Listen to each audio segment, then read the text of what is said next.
vibe ako. And hindi sa ganong paraan. Kasi may pinag ako ng lakas ng loob. Pa.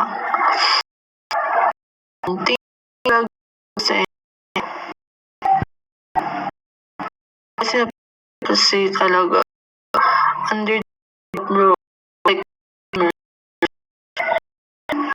fully I think it's time to lakas. It's short and pause na ako guys.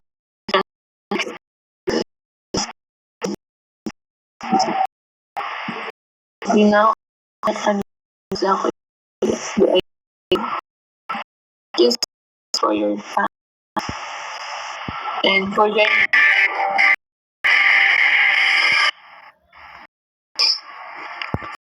ayun ka nga Kaya mo yan. Andiyan naman si Lord eh. Ang pag-ibig na luha. Kaya patugtog, dadagdagan natin. Alam ko.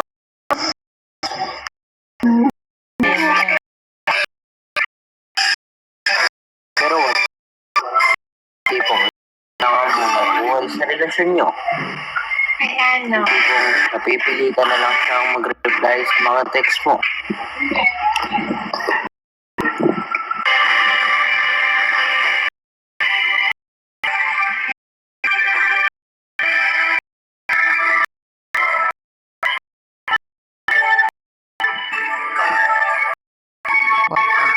Sa taong mga pinasa dyan. Kaway-kaway naman dyan.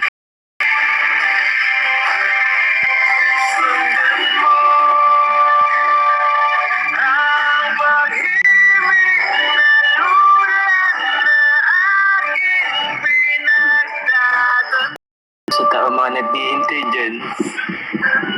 Stay strong.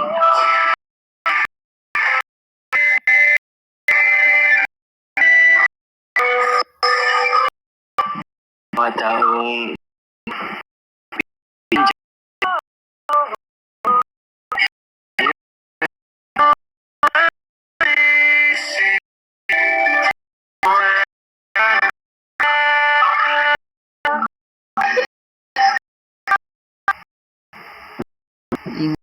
kaya niyo yan guys.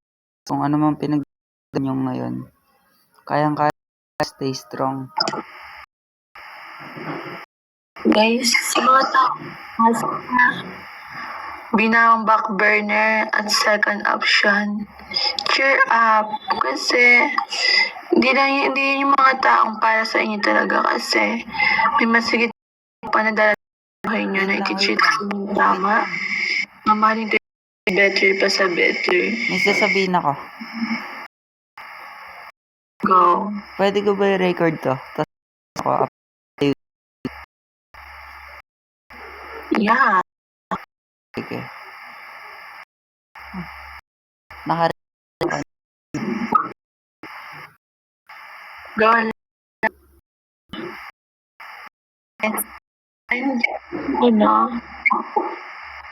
And, pinaglaruan, ginago ng harap-harapan. Huwag kayong mawala ng pag-asa. Stay positive, guys. Don't play the negative energy.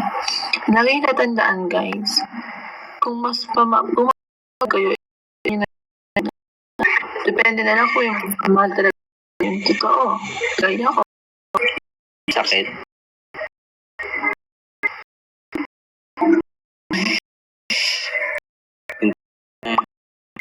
Hanggang dyan ka na lang sa gilid. Hanggang ka na lang pasulyap-sulyap sa kanya. Unti-unti mong nakikita sa kanya na sa iba na siya nahuhulog. Ang sinasabi mo sa sarili mo na dapat ako yun eh. Ay, sorry. Diba kung umamin lang ako? Diba? Adi, sana ikaw yung kausap niya ngayon. Tapos, hindi siya nang... Hindi nga kasi nga, di ba nga sabi niya sa'yo, kapag kaibigan lang. Yeah, pero nak, una pa lang dahil kasi inunahan mo na si Jar. Ajay yun. Okay na yun. Alam mo talaga, nung wala pa sila dyan, di ba kilala ko na kayo? Yeah. Si Tak talaga yung una ko nagustuhan. Tagal Yeah. na. Yun na. And, Pero okay na yun. Si Pinti, walang kaibigan. Magpayo nga kayo sa tungkol sa love. Tama na, ang lungkot. Lagpas ng 10, oh. Ikaw. Hello. Hello? Hello. This is the hotline that service for your interaction. Please call and try later. The number of dial is not attended. Please call and try later. Magpayo nga kayo tungkol sa love. Love? love? Yes. For me lang, ang mapapayo ko lang is, Okay, magiging therapist tayo today. kung ang mahal kayo, bigyan Okay. ang mamahalin nyo.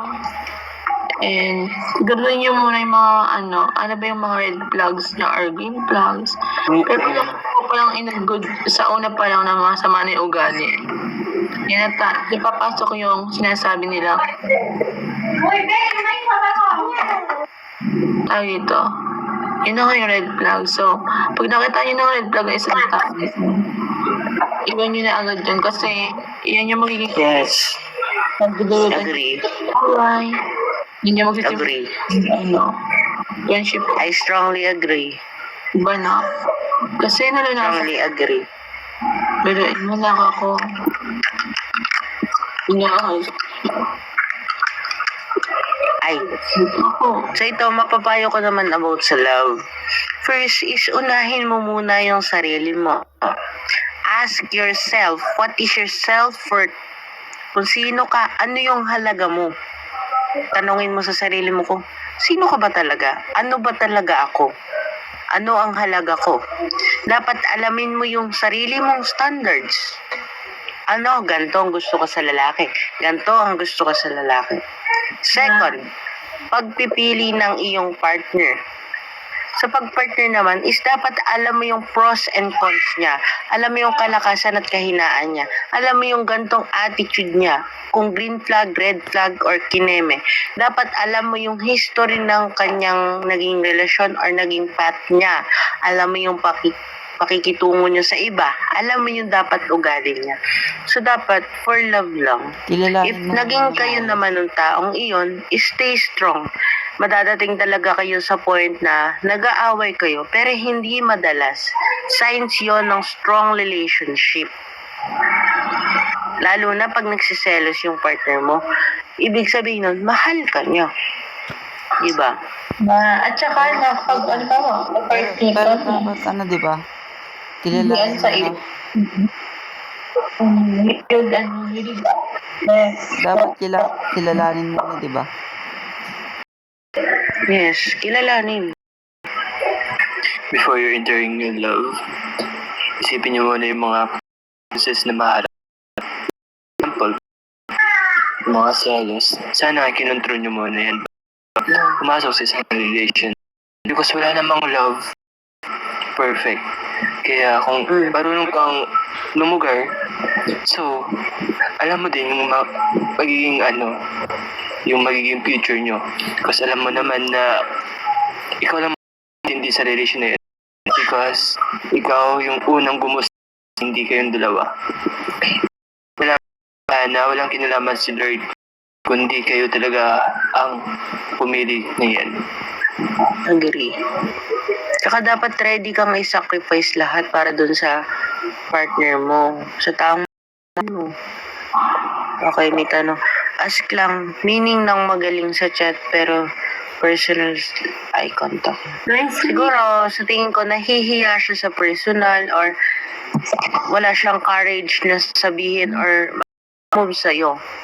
Ako, anong ibig sabihin ng parang pag-usap pero pag niyang say. it means may iba siyang kausap and mas Red flag. ayun. Or hindi kaya, takot siyang ipakita yung mukha niya. Na baka ma-misinterpret mo siya. Or iba yung ma-feel mo. Or baka mawala na yung spark between you both. Ganon siguro yung nasa isip niya, kaya ayaw niya makipag-con. Yeah. Tundin mo. Ano pa? Other question? Saka guys, kapag ganun yung situation, toxic na yung RS, ganun. So, you need to Pero dapat talaga kilalanin na maayos muna, di ba? Tama. Yes. May kinikilala ako. And that one, Suggest ko naman dun sa mga nag-a-advise is dapat yung ina-advise nyo na-apply nyo ba sa sarili nyo. ba syempre, manood eh. Dapat yun yung pinakang first na gawin ng mga nag-a-advise. Tama. Lalo na dapat meron din tayong strongly emotional intelligence. Oh, Communicate to each other, di ba?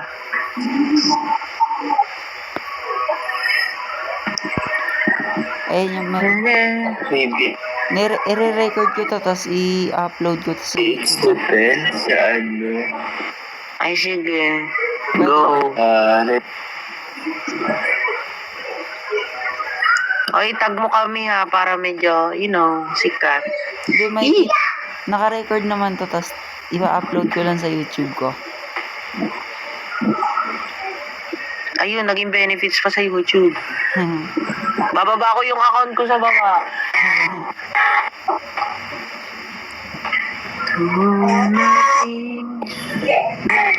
Wala bang background music dyan? Yung multo. Guys,